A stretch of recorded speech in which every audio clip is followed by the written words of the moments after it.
केंद्र की मोदी सरकार की ओर से लाई जा रही यूजीसी बिल पर बिहार में सियासी घमासान जारी है। कई जिलों में भारतीय जनता पार्टी के कोर वोटर्स माने जाने वाले सवर्ण समाज के युवा सड़क पर उतर गए हैं। वो लगातार प्रदर्शन कर रहे हैं।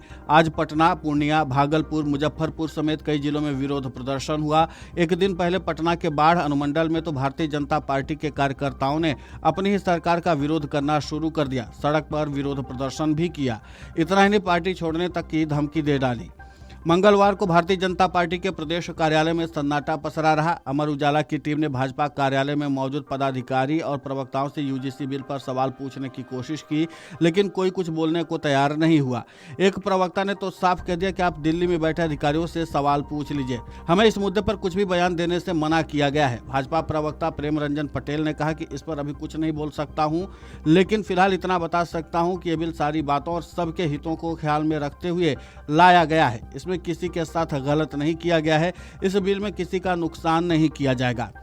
इधर यूजीसी बिल पर सीएम नीतीश कुमार की पार्टी का अलग रुख है। जनता दल यूनाइटेड ने साफ कहा कि किसी भी बिल से किसी एक वर्ग की उपेक्षा नहीं करनी चाहिए। यह लोकतंत्र के लिए घातक साबित होगा। जदयू के मुख्य प्रवक्ता और एमएलसी नीरज कुमार ने कहा कि पार्टी ने दो टूक शब्दों में चेतावनी दे दी है कि समाज के किसी भी वर्ग की उपेक्षा लोकतंत्र के लिए घातक हो सकती है। उत्तर प्रदेश समेत कई राज्यों में भाजपा के पदाधिकारियों ने इन नियमों के विरोध में अपने पदों से त्यागपत्र दे दिया है। उनका कहना है कि सामान्य वर्ग के छात्रों और शिक्षकों का आरोप है कि दंड का प्रावधान हटने से इन नियमों का दुरुपयोग बढ़ेगा और उन्हें निजी रंजिश के तहत निशाना बनाया जा सकता है। वहीं पटना के दीन गोलंबर चौराहा पर सवर्ण छात्रों के साथ प्रदर्शन कर रहे छात्र नेता सौरभ कुमार, विशाल और राकेश कुमार ने कहा कि ये काला बिल है। ये पूरी तरह से जात पात को बढ़ावा देने वाला है। ये सवर्णों के खिलाफ है। मोदी सरकार ने वोट बैंक के लिए सवर्णों की अनदेखी की है। हम लोग प्रधानमंत्री नरेंद्र मोदी से पूछ रहे हैं कि इस तरह से बांटने वाली राजनीति वो क्यों कर रहे हैं। हम लोग सरकार को साफ चेतावनी दे रहे हैं कि जब जब सवर्ण समाज ने आवाज उठाई है तब तक सिंहासन डोला है। इसलिए सरकार से अनुरोध है कि वो इस बांटने वाले बिल को वापस ले ले। यूजीसी ने 13 जनवरी 2026 को promotion of equity in higher education institution regulations 2026 लागू किया है, जिसे आमतौर पर इक्विटी बिल 2026 कहा जा रहा है। ये 2012 के पुराने नियमों की जगह लेगा। यूजीसी के मुताबिक इसका मकसद उच्च शिक्षा में जाति, धर्म, लिंग, जन्म स्थान, दिव्यांगता जैसे आधारों पर होने वाले भेदभाव को रोकना है।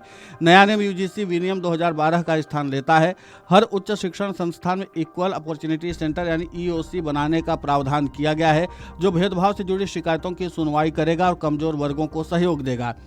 इन नियमों का मुख्य उद्देश्य कॉलेजों और विश्वविद्यालयों में भेदभाव को रोकना और सभी छात्रों को समान अवसर देना है। लेकिन इस पूरे मामले को लेकर के भारतीय जनता पार्टी के अंदर ही भारी विरोध देखने को मिल रहा है।